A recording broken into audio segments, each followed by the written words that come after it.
Danhausen, are you a demon? No. The curse is real. Dirty Dom, the first victim of Danhausen. He lost his title to Penta, and today we're going to go over every Easter egg in the Danhausen segment from Monday Night Raw. I'm calling. I expected him to be here by now. This might be a shot at AEW because WWE actually, reports are saying, wanted Danhausen last year but couldn't because, according to Fightful Select, due to time that he was on the shelf with a torn pectoral muscle, his contract has been extended and will now run into 2026, noting that this extension was apparently against his wishes. And for the record, WWE has done it as well, so I'm not just like saying AEW is a giant monster here. It's just what's good for the goose is good for the gander, I guess. Maybe he's going to be your problem. I love this because this is a reverse of what they typically do. Nick Aldis and Adam Pearce, they typically fight for talent. Randy's a free agent. And yes, I do intend to sign him. So usually they want talent, but not with Danhausen. Maybe he's going to be your problem. Call you when I know. Thanks, Nick. Bye. Adam Pearce doesn't know nothing. WWE.com doesn't know nothing. Not even listing him as a free agent. Whoa! Whoa! Danhausen. Oh, Cold Steve Austin. Nice to meet you. Danhausen mistakes him for Stone Cold Steve Austin. You know, they do look alike, actually. They really do look alike. And coincidentally, there is a Stone Cold Hausen out there. It's Stone Cold Hausen! Adam Pearce. That's Oh, what I get I it. said. Glasses disguise. Yeah, Adam Pearce. Adam Pearce is the secret identity of Stone Cold Steve Austin, apparently in Danhausen's mind. Just like Clark Kent with the glasses is the secret identity of Superman. So, I wonder if we're going to get a bunch of Stone Cold Steve Austin jokes with Danhausen and Adam Pearce in the near future. I hope so. I hope so. And if you hope to win this Stone Cold Steve Austin belt, well, all you got to do is subscribe to the channel and comment below. And at 20,000 subscribers, I'll give away this belt right here. It's not a toy. It's a replica, and you can win it. What are we doing? What are we doing here? This might be a reach, but it might actually be the reflection of some people backstage. Apparently, not everybody wanted Danhausen here, so it's like, what are we doing here? There's reports that there were people who didn't want him. It's a report from the Wrestling Observer. But Danhausen doesn't care because, well, you know what? He is an awkward character. Well, anyways. So he doesn't mind if there's a bunch of people who don't want him. The crate was open. Danhausen appears. As you saw, Danhausen debuted to a thunderous applause.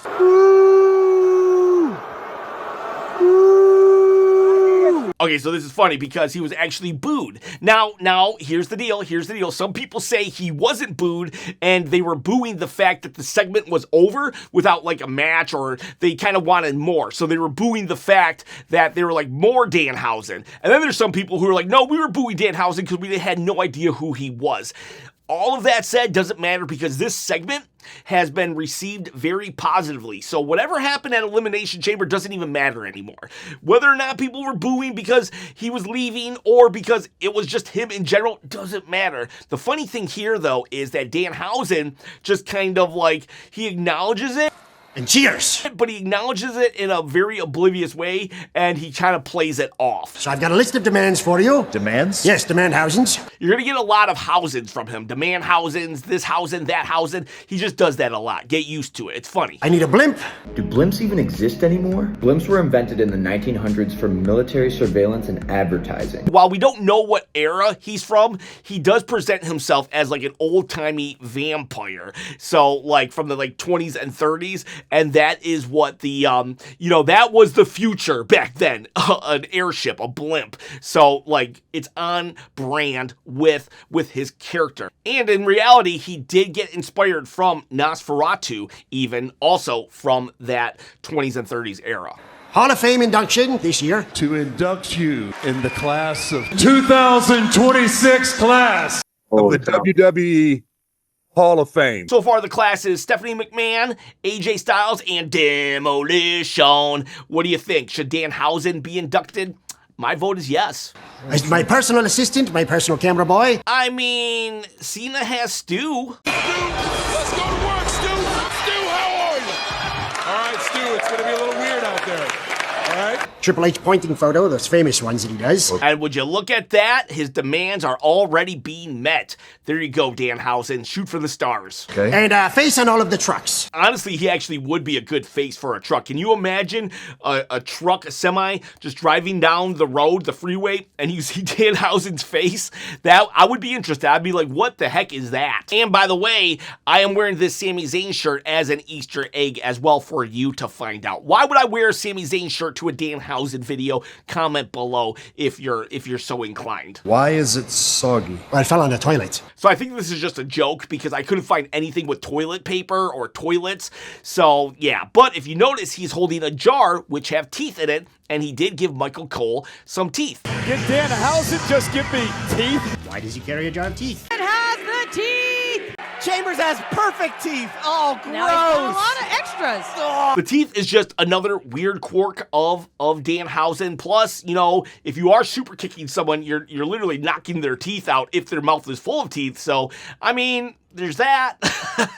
Judgment Day. Have you met Dan? Guys. I like that right there from Adam Pearce because it's like he just wants to get out of this situation. You ever been at a party and you're like, oh God, you're basically talking to me. No, listen. Have you met Danhausen? Just some nerd you want to get away from, and you're like, oh, hey, you, come here. Let me introduce you to this guy, and then you can leave. And it's appropriate that it's Judgment Day that Danhausen is meeting first because Judgment Day, actually, they started off spooky, just like Danhausen did. And it's appropriate that it's Judgment Day because Judgment Day started off all spooky and villainous, and so did Danhausen. Are the embodiment of darkness on Monday Night Raw. Put on corpse face paint and release these like David Lynch inspired experimental films. But over time, they evolved into more lighthearted and comedic, just like Danhausen. Been done with this. It's not that hard. I don't know. Seems pretty hard to me. Yo.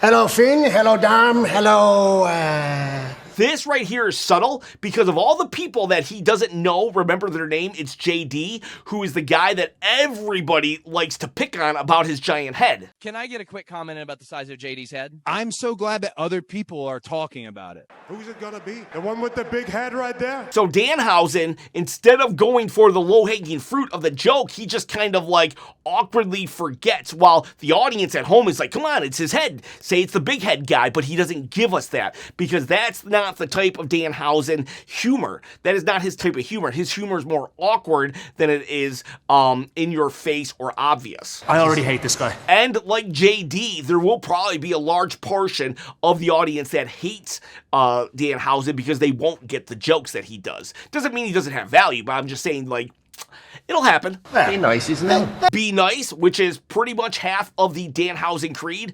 Very nice, very evil. What does that mean, though? What is the science behind very nice and very evil? It is, you're too nice, people don't like. You're too evil, people don't like it.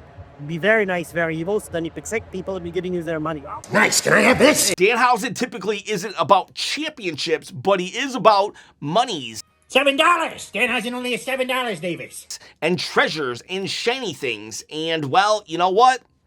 An Intercontinental title is kind of shiny. Hey, this is as close as you're ever going to get to one of these. Now, I wonder how true that comment is. A lot of times, comedic characters don't get championships. However, there are exceptions. I knew I could do it with your support. I knew you'd be happy. Introducing the new Intercontinental Champion. Santino Marella have been Intercontinental Champion for 6.71 weeks. But it's not so nice to meet you. And right there, Dom is sealing his fate. So why don't you beat it before something bad happens? Danhausen was not coming after Judgment Day in a threatening way, but once he perceived a threat on him, well, he went into action. Bad happens to me, you are cursed. This is the first WWE Danhausen curse, but there's been many before. As you see on Twitter, the war of words under his wing, but appears to be very busy, and you don't seem to be reaping much of the... I love that they laugh at it like this. Like, what is, is he being serious? Because that's a real reaction. You got a real reaction to a comedy guy like Danhausen, and that's what you need. You need a straight man, you need a funny man. Danhausen being the funny man, and they just completely blow it off. But as we know, Dom loses the title later. So in hindsight, they're going to be like, uh-oh, was that curse real? And that's how the curse should be treated. You know, we don't need lightning bolts out of Danhausen's fingers. We just need Danhausen to say, yeah, you're cursed. And then if coincidentally the curse happens, it's like Danhausen can just be like, yeah, totally. And then people can be like, yeah, I don't believe it, but becomes a superstition. Just like when Paul Heyman says, That's not a prediction. That's a spoiler. Paul Heyman in kayfabe doesn't really know, but every time he says it, it becomes a really big deal. And that's what I want Danhausen's curse to be. He thinks he's like a Batman. I love this line. So they turn around and he's gone. And it's like, wait, did he just teleport, disappear? And then JD mentions Batman, because Batman used to do this all the time. Keep your ears open. Then I guess we're up and... We'll be doing this again next New Year's Eve. And now, Joe, if I could get one of your famous cheesesteaks, anything for you. And Batman had no superpowers. He was just, you know, able to do it. Just like Danhausen has no supernatural powers. He's just able to sneak away. And if you notice, now we've talked to Batman. Now we've talked Superman. He's a big comic book fan, if you didn't know. What does that say? $4,500? I'll take it. I thought he was a... And then Dom's like, well, I thought he was a what? I don't know what Dom was about to say, what he thought he was, but it sounded like he was about to say werewolf, and he's definitely not a werewolf. I would say vampire, but some people say ghoul, some people say demon, and he gets asked this a lot. Danhausen, are you a demon? No. But from Danhausen's own words, while he's not a demon, he is more like a, if he had to describe himself, he would say he's more of a... Conan O'Brien was possessed by a demon. Did he say demon-possessed Conan O'Brien? A demonic Conan O'Brien. All right, those are your Easter eggs for the Danhausen segment. Let me know in the comments below if I missed any, and you boys, you girls, have a not-so-cursed day. See ya, bye.